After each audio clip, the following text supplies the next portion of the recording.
The United States Postal Service has signed an agreement with DOGE agreeing to cut 10,000 workers. The postmaster, Louis DeJoy, informing members of Congress yesterday he has signed an agreement with the General Services Administration and Elon's DOGE to cut 10,000 workers and billions of dollars from the Postal Service budget. Do you know one of the biggest reasons this shutdown didn't happen yesterday?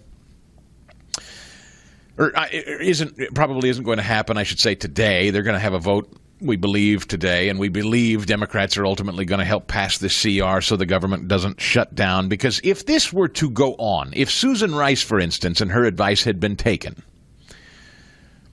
what Democrats know is there would have been layoffs.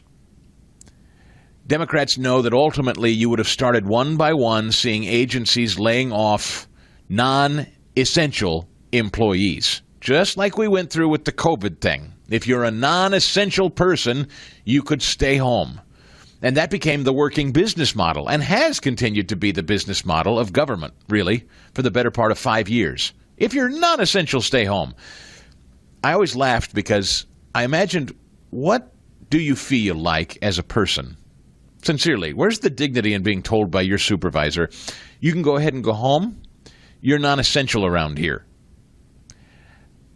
And what Democrats knew is that eventually it was going to come to that. If they played chicken with Republicans on this CR and shut the government down, President Trump, as well as Elon Musk and DOGE, would be able to start identifying just exactly who was essential and wasn't essential. And one way or another, they were going to start sending people home. And guess what? Democrats learned they wouldn't return. I suspect that's probably why Kirsten Gillibrand was screaming and yelling behind closed doors yesterday, that you were handing Trump and Elon one of the greatest scalpels they could be handed in cutting government waste. In a letter to Congress, the postmaster lamented that the Postal Service has a broken business model, not financially sustainable without critically necessary and core change. Fixing a broken organization that has experienced close to $100 billion in losses and was projected to lose another $200 billion without a bankruptcy proceeding is a daunting task.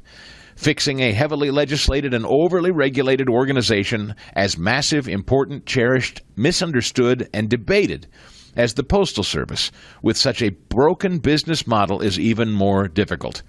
DOGE will assist the Postal Service with addressing big problems at the $78 billion a year agency, which has sometimes struggled to stay afloat.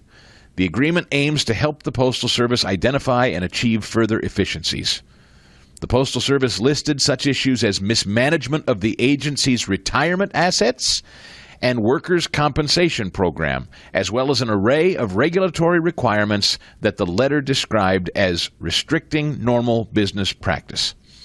This is an effort aligned with our efforts, as well as we have accomplished a great deal there, and there's much more to be done. This is the kind of thing that a government shutdown would codify. And Democrats don't want that. For full shows, live and on demand, it's Salem News Channel.